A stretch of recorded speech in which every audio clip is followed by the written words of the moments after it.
Wow, di naman kaayos siya, oy. Hello everyone! Welcome back to the vlog. Ayan, kumusta kayong lahat dyan? Hopefully everybody is okay. Today is our first day na living alone diary na. Nag-living alone na taan ni Day. But katatapos lang namin nag-usap ni Mr. Tumawag siya sa akin 2 beses, Day, kasi bakit daw hindi ako sumasagot. Ay! Si Mr. hindi mapakali pag hindi ako makasagot ng phone agad. 2 beses kasi siyang tumawag tapos hindi ko nasagot. So akala niya kung ano nang nangyayari. So sabi niya sa akin na hindi na siya sanay day na ganun. Overthinker po din si asawa, oy. Overthinker. So ngayon magluto ako ng fried egg. Ito yung breakfast ko. Hindi pa rin maganda yung weather. Simula pa to kahapon.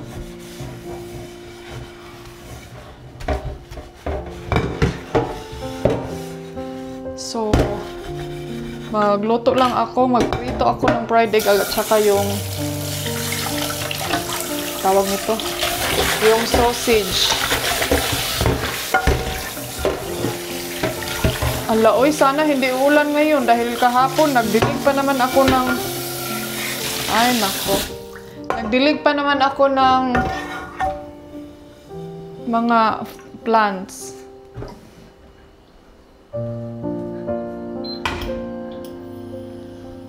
So, samahan nyo ako dito sa bahay. But hopefully na everything is okay. Wala tayong mga hindi magagandang pangyayari, no? Kahit tayo lang dito. Yun nga lang, ang tagal kong matutulog pag ako ra isa dito day, tag 2:00. Wala kasi akong, wala akong kausap ba? And then, hindi din ako inaantok ng maaga. So, yung nakaano natin ngayon, ka-downside. So, prito tayo ng itong, tawag dito dahil, German sausage. Ay, gusto ko ilagay siya sa para maluto talaga siya ng mabuti. Oh. But before that, patayin mo muna natin to. Pag dito ko kasi siya ilagay sa air fryer, ma-cook jud siya.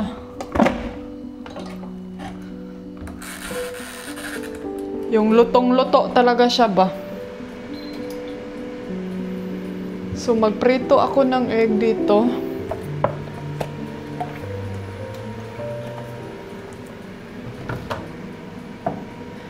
Anyway, sa mga nagtatanong kung kailan uuwi si asawa, medyo matagal pa yun siya uuwi, mga Zay.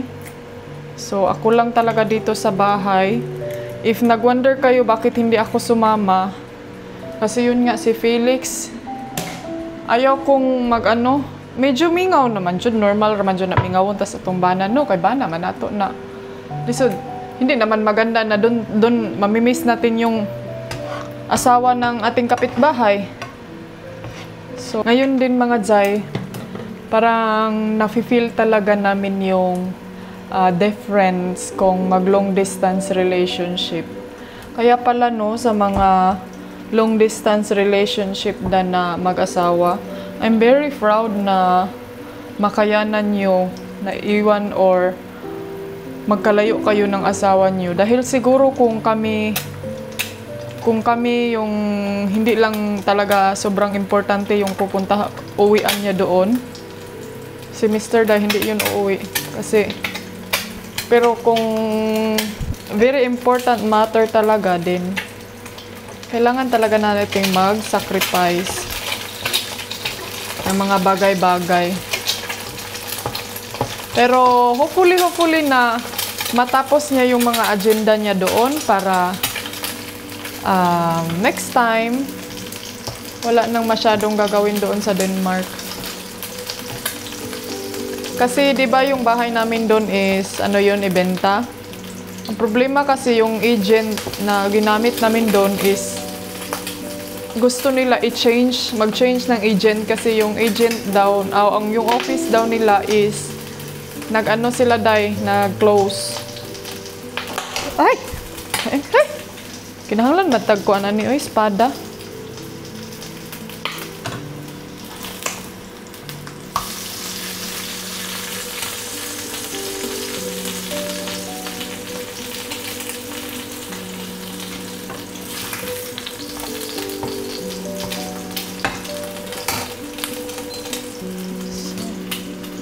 Luto na yung egg. Luto na yung egg natin. Antayin ko na lang yung sausage. German sausage na maluto.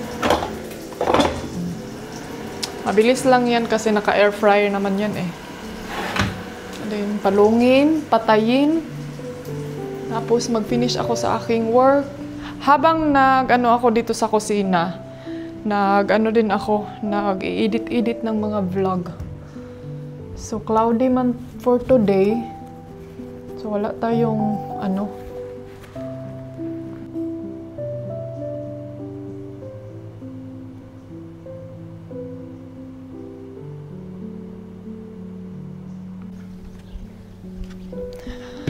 Kabalo mo mga anti-kadayers. Love doesn't need to be always be present. Sometimes, we just need to be patient. Dili jud ay kinahanglan no nga ang relationship or ang gugma nato kinahanglan present ta permanente. Kailangan present tayo palagi. Minsan din kailangan talaga natin ng long distance relationship, patient for each other, trust sa isa't isa. Dahil dyan nyo talaga masusukat yung pag-ibig o pagmamahal nyo sa isa't isa kung hanggang kailan talaga yung trust at saka patient ninyong dalawa.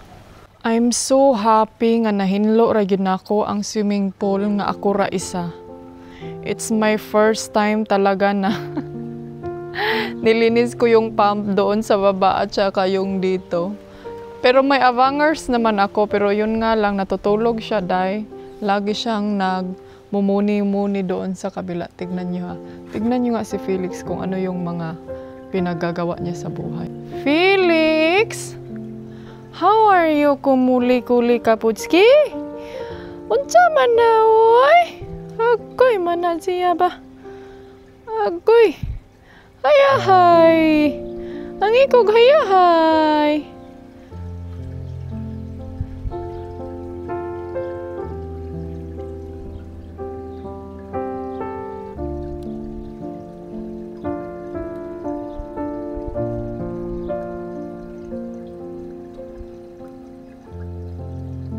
Every time mga anti-kadayers, maririnig ko yung mga huni ng ibon.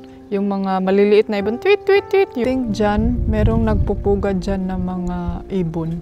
Kasi may naririnig akong mga, tawag nito, meron akong naririnig na baby noise, yung sa mga baby na ibon.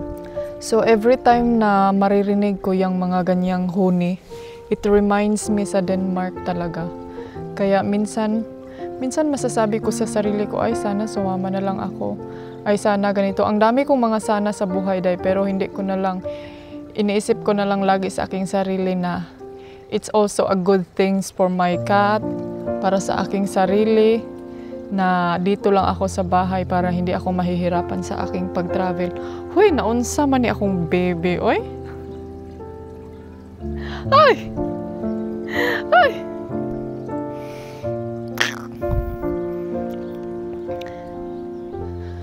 So, I think luto na yung sausage natin. Kakain na tayo. And masaya ako dito kasi sobrang tahimik. Wala ata yung kapitbahay namin. And we have a good news for today's video.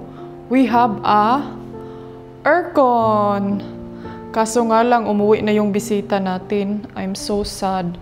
I'm so disappointed talaga. Kasi nung tinawagan ko yung magpalagay sana ako ng aircon, sobrang tagal nilang mataod. So, I'm so disappointed na pumunta sila dito, sobrang init. Pero buti na lang na okay lang sa kanila na doon kami sa kwarto. Doon sa kwarto kasi namin, meron kaming aircon doon. So, okay lang kay Step na doon kaming tatlo sa kwarto. So, every time na sobrang init na, doon kami sa kwarto mag-standby. Doon kami natutulog. So now, I'm gonna make ready my breakfast.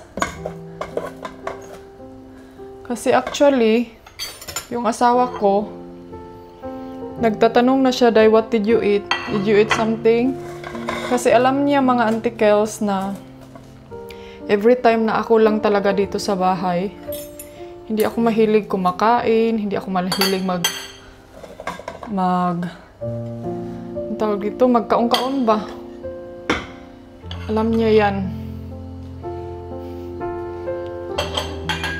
So magwo-worried siya sa akin na baka kung sa kuan pa na pasmuhan na ba.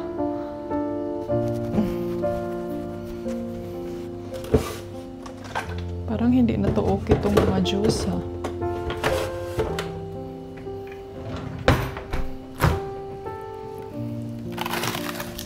Mag-cold water lang ko, kay grabe man ka init.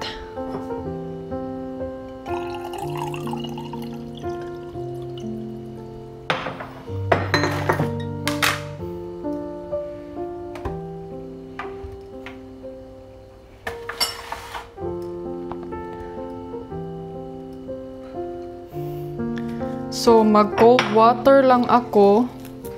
Masarap sana to kung may iced tea. Kaso lang, wala akong iced tea. Meron akong tea, pero naglahi man nga tea, day. Pwede man siguro na, no? Butangan na to aning kuan. Iced tea naman na inday, ani. O butangan ni mo nag-tea. Unsa man ni inyong auntie, oy? Mamaya na ako mag-inom na ako, kay grabe ka.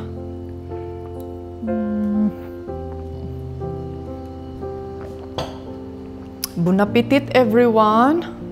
Dito tayo kasi may aircon, pero kailangan kong mag-ingat kasi yung aircon naka-straight talaga sa aking straight to my kuan talaga.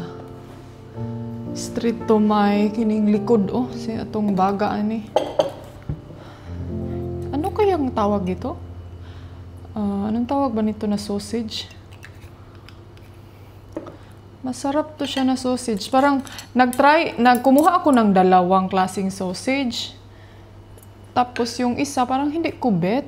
Parang mag-plastic ra kaayo. Pero ito siya, masarap. Merong sausage kasi na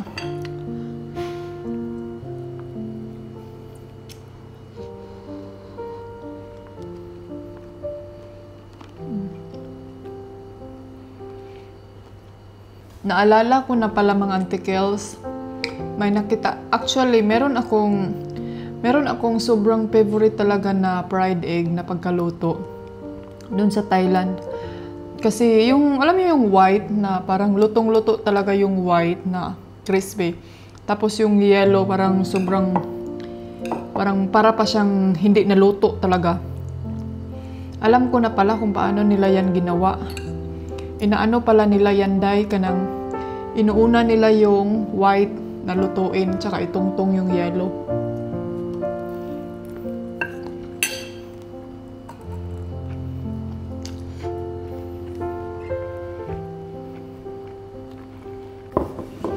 I'm finally done eating.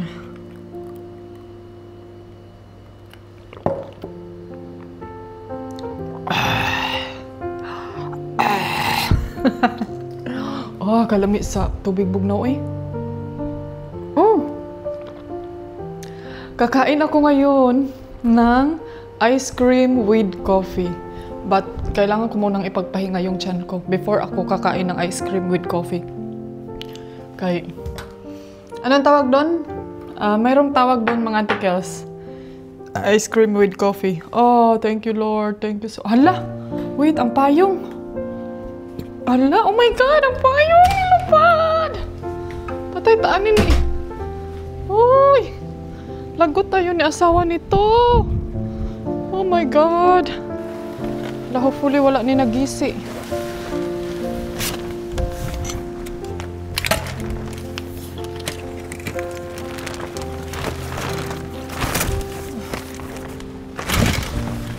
Sana wala ni nagisi, day.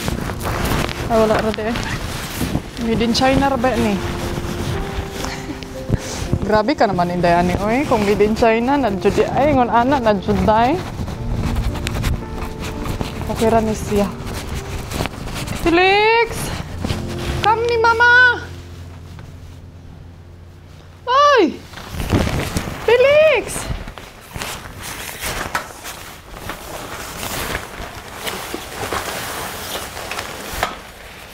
Na ano din to dito? Natanggal?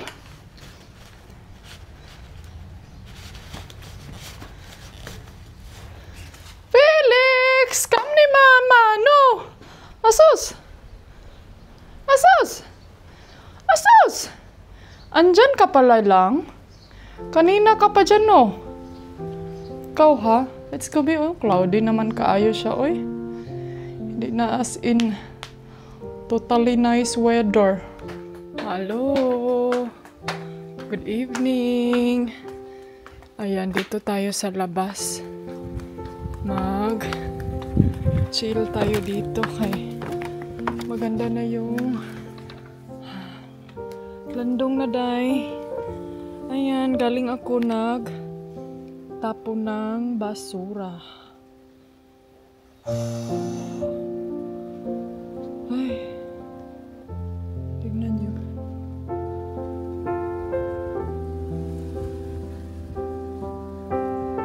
Ang ganda na ng lighting. Felix, come! Uy, Felix! Ansa man ka, uy? Sige, ha? Sige. Nanganad na pug ka. Come here, sit there. Sit here, be. So, ayan, nandito kami ngayon sa labas. Nagpahangin kami ni Felix. Ewan ko kung anong gusto niya, day. Lagi siyang nangangagat. Ito man gusto ni mo. Sit there. Sit here. Sit there. Sit there. Sige na. Sige na. Sige. Nay. Digi.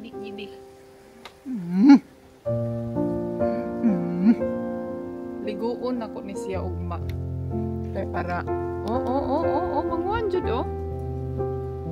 Gara gid ba? Ang ganda na ng ano sa labas, oh. Tingnan nyo.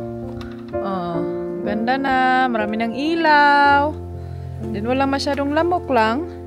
Ay, hala, nakalimutan kong mag-spray doon sa ano. Sa tab, mag-spray tayo doon. Ba, Felix, no? Anong oras na lang? 9:30 na ba? Ay, 9:50 na. Magluto na tayo, ta. Tara. Magluto ako ng dinner. So, kanina, nagtapon ako ng basura. Tapos, hindi na lang muna ako nagpunta doon sa walis. Kaya parang, naglain ako ang feelings. Mura ko kasukaon. Gusto kong parang nahihilo ako mga anti-kadayers. Hindi ko alam kung bakit. Wala ako masyadong energy. Kanina kasi lumabas-labas ako dito. Nagrabe kainit. 39 degree ngayon. So naglabas-labas ako kanina. So yun yung naano siguro. But anyway, bukas maliligo siguro tayo. Tignan natin kung ano yung ganap natin for tomorrow. Pero kailangan ko kasi magpahinga kasi today, Sunday, tomorrow kasi Sunday. So kailangan ko magpahinga bukas para ready ako sa aking exam sa Monday. So, ayan, ang ganda na ng kuan. Ang ganda ng weather paggabi. Hindi siya siya. Init. Uy! Uy! Jesus! Jesus, mana oy! Aduh, nagpapansin mana oy! Nagpapansin lagi na siya. Nagpapansin siya, day. Bukas, liguin kita bukas, ha? Liguin kita bukas. Jesus! Jesus! Jesus! Chuk-chuk-chuk-chuk-chuk-chuk! And then maligo tayo bukas doon para meron tayong ganap lang, no? Kailangan natin matulog ngayong maaga. Matulog ako ng maaga ngayon para bukas makagising tayo ng early. Kaya gusto ko talagang mag-wake up early bukas. Oy! Then kaninang umaga mga antikels, alam nyo ba si Mr. Tawag siya ng tawag 2 beses. And then sabi pa niya, bakit hindi ka sumagot? Alam mo ba na mag-aalala ako pag hindi ka sumagot na over na sinudong. Mag-worried siya, day. Kung hindi ako sasagot pag isang tawag lang niya. Siguro first tawag niya, okay pa. Pero pag pangalawa, pangatlong beses, hindi ko nasagot kasi nandito ako kanina sa labas. Naglinis-linis ako. Pero hanggang ngayon, hindi pa tapos yung nilinis ko. Kasi yun na nga, sobrang init talaga. But, yes, I think that's it for today mga Antikadayers. Hopefully na abangan nyo yung ganap natin for tomorrow next vlog. And see you for the next video. Bye-bye! You're where I belong. You're where I belong. With you by my side feels like